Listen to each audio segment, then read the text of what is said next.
యేసు ప్రజలకు ఈ భువిని నీతి సూర్యుడు ఉదయించు మెండుగా. క్రీస్తు యేసు ప్రజలకు ఈ భువిని నీతి సూర్యుడు ఉదయించును మెండుగా. అతని రెక్కలు ఆరోగ్యమునిచ్చును, అతని రెక్కలు ఆరోగ్యమునిచ్చును.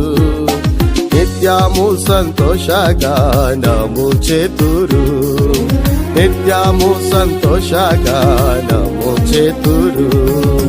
వారు ఆయన తట్టు చూడగానే వారికి వెలుగు కలిగేను, వారికి